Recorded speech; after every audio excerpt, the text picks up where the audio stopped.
Hello जी, जय श्री कृष्णा जी, नमस्कार। कैसे हो? आपकी कुशलता उस भगवान से शुभ चाहती हूँ। छोड़ दो छल कपट, कुछ नहीं पड़ा है।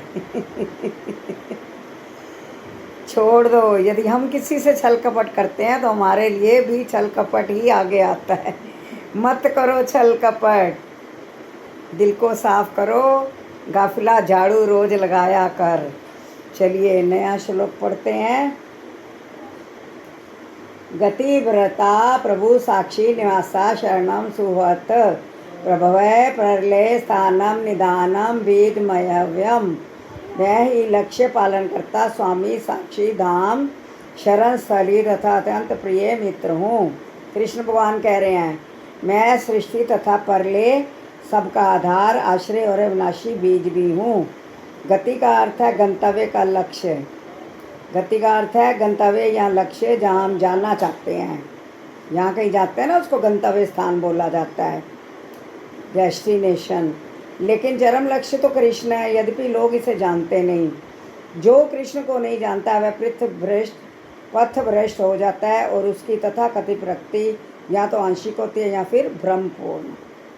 ऐसे अनेक लोग हैं जो देवताओं को ही अपना लक्ष्य बनाते हैं और तदनुसार कठोर नियमों का पालन करते हुए चंद्रलोक, सूर्यलोक, इंद्रलोक, महालोक जैसे विभिन्न लोकों को प्राप्त होते हैं। किंतु ये सारे लोग कृष्ण की ही सृष्टि होने के कारण कृष्ण हैं और नहीं भी हैं।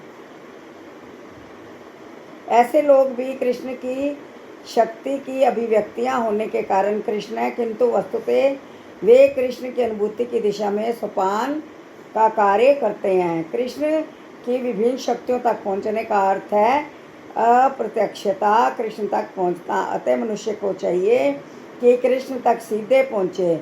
जैसा कि कल कहा गया था ना, भगवान ने कोई एलिवेटर या कोई सीढ़ी एक एक चढ़ के पहुँचोगे, मतलब समय को गवाते रहोगे। समय को पकड़ के रखना है हमने ना, कि वहाँ गए, वहाँ गए, वहाँ गए, वहाँ गए, शायद अच्छा हो जाएगा, ये अच्छा हो जाएगा, वो अच्छा हो जाएगा। तो वो सीढ़ियाँ चढ़ रहे हो तो भगवान क्या कहते हैं, सीधी सीढ़ी चढ़ो, एलिवेटर पे चढ़ जाओ कि सीधे भगवान को प्राप्त करने का रास्ता ढूंढो।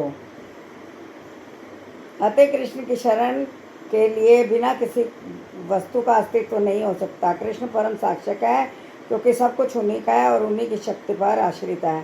प्रत्येक जीव के हृदय में स्थित होने के कारण कृष्ण परम साक्षी हैं।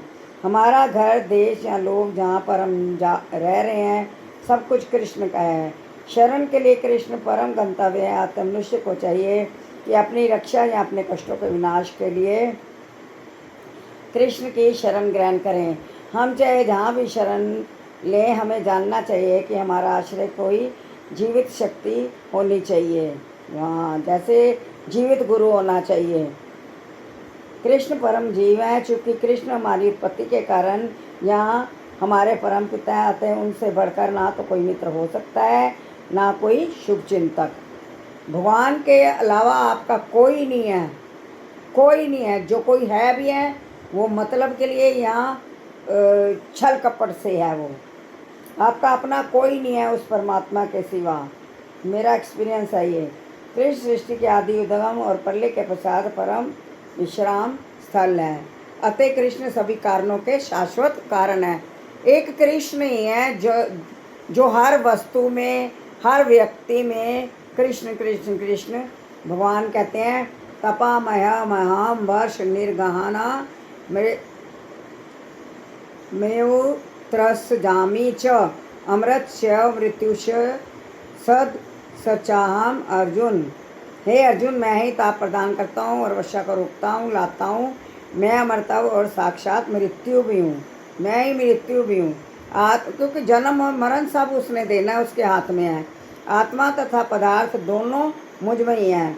कृष्ण अपनी विभिन्न शक्तियों से विद्युत तथा सूर्य के द्वारा ताप तथा प्रकाश बिखेरते हैं। ग्रीष्म ऋतु में कृष्ण ही आकाश से वर्षा नहीं होने देते। वर्षा ऋतु में वे अनवरत वर्षा की झड़ी लगाते हैं। जो शक्ति हमें जीवन प्रदान करती है वह कृष्ण है और अंत में मृत्यु रूप में हमें कृष्ण मिलते हैं। कृष्ण की इन विभिन्न शक्तियों का विश्लेषण करने पर यह निश्चित हो जाता है कि कृष्ण के लिए पदार्थ तथा आत्मा में कोई अंतर नहीं है, अतः दूसरे शब्दों में वे पदार्थ तथा आत्मा दोनों हैं। अतः कृष्ण भावनामृत की उच्च अवस्था में ऐसा भेद नहीं माना जाता। मनुष्य हर वस्तु में कृष्ण के ही दर्शन करता है। चूँकि कृष्ण पदार्थ तथा आत्मा दोनों हैं, अतः समस्त भौतिक प्रकाट्यों से युक्त यह विराट विश्व रूप भी कृष्ण है। और वृंदावन में बंसी बजाने वाले भी कृष्ण हैं और अनेक उनकी कृष्ण की लीलाओं के रूप में भी भगवान कृष्ण हैं। तो अब एक कल पढ़ेंगे। अभी भगवान हमारे गुरुदेव ने कल कहा कि गुरु कृपा केवलम, एक गुरु कृपा ही है जो सदैव आपके साथ रहती है, आपको आशीर्वाद देती है और वो सबके लिए है। उन्होंने कहा चाहे मेरे पास कोई आए ना आए, मुझे पूजे ना पूजे, मैं जो अपनी सीट पर बैठी हूँ मैं सबके लिए एक जैसी हूँ, मुझे सब प्यारे हैं। चाहे वो आता है चाहे नहीं आता है, चाहे वो रोज़ आता है, कैसा भी साधक है मेरा प्यारा है, वो सब मुझे प्यारे हैं, मुझे और किसी चीज़ से लाभ नहीं है। तो ये बात सिर्फ गुरु ही समझा सकते हैं। जब आपको जीवित गुरु मिलते हैं जीवन में, वो भी वेदांती गुरु जो आपको वेदांत पढ़ाएं, तब तो सीधा हमें एलिवेटर पे चढ़ना है, एक एक एक एक करके सीढ़ी नहीं चढ़ना, भटकना नहीं है। वहाँ गए ये बात पूरी हो जाए, वहाँ जा रहे हैं वहाँ जा रहे हैं।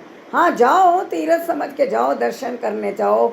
और दूसरा शांति और भक्ति के लिए ऐसी जगहों पे जाना चाहिए, मंदिरों गुरुद्वारों में, कि बैठ के आप वहाँ पे अपना ध्यान कर सको, मंत्र कर सको, आंखें बंद करके एकांत महसूस कर सको, एकांत ले सको।